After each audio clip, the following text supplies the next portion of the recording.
സുഭാഷിതങ്ങൾ 1-ാം അധ്യായം 1 മുതൽ 33 വരെയുള്ള വാക്യങ്ങൾ. ദാവീദിന്റെ മകനും ഇസ്രായേൽ രാജാവുമായ സോളമന്റെ സുഭാഷിതങ്ങൾ. മനുഷ്യർ ജ്ഞാനവും പ്രബോധനവും ഗ്രഹിക്കാനും ഉൾക്കാഴ്ച തരുന്ന വാക്കുകൾ മനസ്സിലാക്കാനും വിവേകപൂർണമായ പെരുമാറ്റം, ധർമ്മം, നീതി, ന്യായം എന്നിവ ശീലിക്കാനും സരളഹൃദയർക്ക് വിവേകവും യുവജനങ്ങൾക്ക് അറിവും വിവേചനാശക്തിയും പ്രദാനം ചെയ്യാനും വിവേകി ശ്രദ്ധിച്ചു കേട്ട് അറിവ് വർദ്ധിപ്പിക്കാനും ധാരണാശക്തിയുള്ളവൻ പഴമൊഴി, അലങ്കാരപ്രയോഗം, ജ്ഞാനികളുടെ സൂക്തങ്ങൾ, അവരുടെ കടങ്കഥകൾ എന്നിവ ഗ്രഹിക്കാനും തക്ക കഴിവ് നേടാനുമത്രേ ഇവ. ദൈവഭക്തിയാണ് അറിവിൻ്റെ ഉറവിടം. ഭോഷന്മാർ ജ്ഞാനത്തെയും പ്രബോധനത്തെയും പുച്ഛിക്കുന്നു. ദുഷ്ടസമ്പർക്കം വെടിയുക. മകനെ, നിന്റെ പിതാവിൻ്റെ പ്രബോധനം ചെവികൊള്ളുക. മാതാവിൻ്റെ ഉപദേശം നിരസിക്കരുത്. അവ നിന്റെ ശിരസിന് വിശിഷ്ട ആരവും കഴുത്തിന് പതക്കങ്ങളുമത്രേ. മകനെ, പാപികളുടെ പ്രലോഭനത്തിന് വഴങ്ങരുത്. അവർ പറഞ്ഞേക്കാം, വരിക, പതയിരുന്ന് കൊല ചെയ്യാം. നിഷ്കളങ്കരെ ക്രൂരമായി കുരുക്കിൽപ്പെടുത്താം. അവരെ പാതാളം എന്ന പോലെ നമുക്ക് ജീവനോടെ വിഴുങ്ങാം. അവർ ഗർത്തത്തിൽ പതിക്കുന്നവരെ പോലെയാകും. വിലയേറിയ വിഭവങ്ങൾ നമുക്ക് ലഭിക്കും. കൊള്ള മുതൽ കൊണ്ട് നമുക്ക് വീട് നിറയ്ക്കാം. ഞങ്ങളോട് പങ്കുചേരുക, നമുക്കൊരു പണസഞ്ചി മാത്രം. മകനെ, നീ അവരുടെ വഴിയെ പോകരുത്. അവരുടെ മാർഗത്തിൽ നിന്ന് ഒഴിഞ്ഞു മാറുക. അവരുടെ പാദങ്ങൾ തിന്മയിലേക്ക് പായുന്നു. ചോര ചിന്താൻ അവർ വെമ്പൽ കൊള്ളുന്നു. പക്ഷി കാണുകെ അതിന് വല വയ്ക്കുന്നത് നിഷ്ഫലമാണല്ലോ. ഇവർ പതിയിരുന്നത് സ്വന്തം രക്തത്തിനു വേണ്ടിയാണ്. സ്വന്തം ജീവനെ തന്നെ അവർ കെണിവയ്ക്കുന്നു. അക്രമത്തിലൂടെ നേട്ടമുണ്ടാക്കുന്നവരുടെ എല്ലാം ഗതി ഇതാണ്. അത് അവരുടെ തന്നെ ജീവനെ അപഹരിക്കുന്നു. ജ്ഞാനം തെരുവിൽ നിന്ന് ഉച്ചത്തിൽ വിളിച്ചു അറിയിക്കുന്നു. ചന്തസ്ഥലങ്ങളിൽ അവൾ ഉദ്ഘോഷിക്കുന്നു. കോട്ടമുകളിൽ നിന്നുകൊണ്ട് അവൾ പ്രഖ്യാപിക്കുന്നു. നഗര കവാടങ്ങളിൽ നിന്ന് അവൾ സംസാരിക്കുന്നു. ഭോഷരെ, നിങ്ങൾ എത്ര നാൾ ഭോഷരായി കഴിയും? എത്ര നാൾ പരിഹാസകർ പരിഹാസത്തിൽ ആഹ്ലാദിക്കുകയും മൂഢർ അറിവിനെ നിന്ദിക്കുകയും ചെയ്യും? എൻ്റെ ശാസ്ത്രം ശ്രദ്ധിക്കുക. എൻ്റെ ചിന്തകൾ ഞാൻ നിങ്ങൾക്ക് പകർന്നു തരാം. എൻ്റെ വാക്കുകൾ ഞാൻ നിങ്ങൾക്ക് മനസ്സിലാക്കി തരാം. ഞാൻ വിളിച്ചിട്ടും നിങ്ങൾ ശ്രദ്ധിക്കാൻ വിസമ്മതിച്ചു. ഞാൻ കൈനീട്ടിയിട്ടും ആരും ഗവനിച്ചില്ല.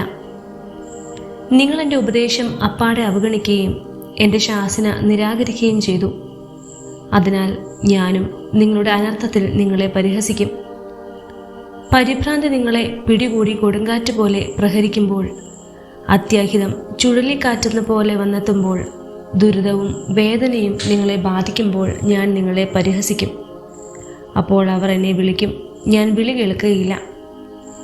ജാഗരൂകതയോടെ എന്നെ അന്വേഷിക്കും, കണ്ടെത്തുകയില്ല. അവർ അറിവിനെ വെറുത്ത് ദൈവഭക്തിയെ നിരാകരിച്ചു. അവർ എൻ്റെ ഉപദേശം അവഗണിക്കുകയും എൻ്റെ ശാസന പുച്ഛിക്കുകയും ചെയ്തു. അതിനാൽ അവർ സ്വന്തം പ്രവൃത്തിയുടെ ഫലം അനുഭവിക്കും. സ്വന്തം തന്ത്രങ്ങളിൽ മടുപ്പ് തോന്നുകയും ചെയ്യും. എന്നെ വിട്ടകലുന്നത് മൂലം ശുദ്ധഗതിക്കാർ മൃതിപ്പെടുന്നു. ഭോഷരുടെ അലംഭാവം തങ്ങളെ തന്നെ നശിപ്പിക്കും. എന്നാൽ എൻ്റെ വാക്ക് ശ്രദ്ധിക്കുന്നവൻ സുരക്ഷിതനായിരിക്കും. അവൻ തിന്മയെ ഭയപ്പെടാതെ അസ്വസ്ഥനായിരിക്കും.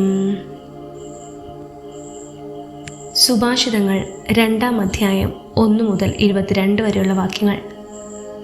മകനെ, എൻ്റെ വാക്ക് കേൾക്കുകയും എൻ്റെ നിയമം കാത്തു സൂക്ഷിക്കുകയും ചെയ്യുക.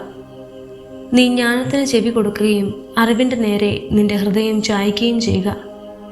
പൊരുളറിയാൻ വേണ്ടി കേണപേക്ഷിക്കുക. അറിവിന് വേണ്ടി വിളിച്ചപേക്ഷിക്കുക. നീ അതിനെ വെള്ളി എന്ന പോലെ തേടുകയും നിഗൂഢനിധി എന്ന പോലെ അന്വേഷിക്കുകയും ചെയ്യുക.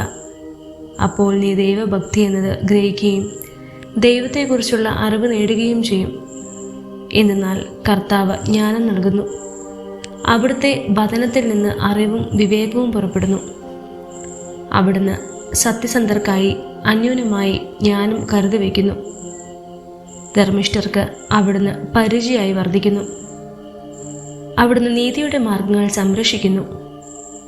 തൻ്റെ വിശുദ്ധരുടെ വഴി കാത്തു സൂക്ഷിക്കുന്നു. അപ്പോൾ നീ നീതിയും ന്യായവും ധർമ്മവും എല്ലാ നല്ല വഴികളും ഗ്രഹിക്കും.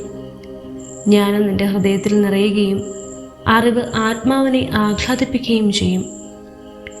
വിവേചനാശക്തി നിന്നെ കാത്തുകൊള്ളുകയും അറിവ് നിന്നെ സംരക്ഷിക്കുകയും ചെയ്യും.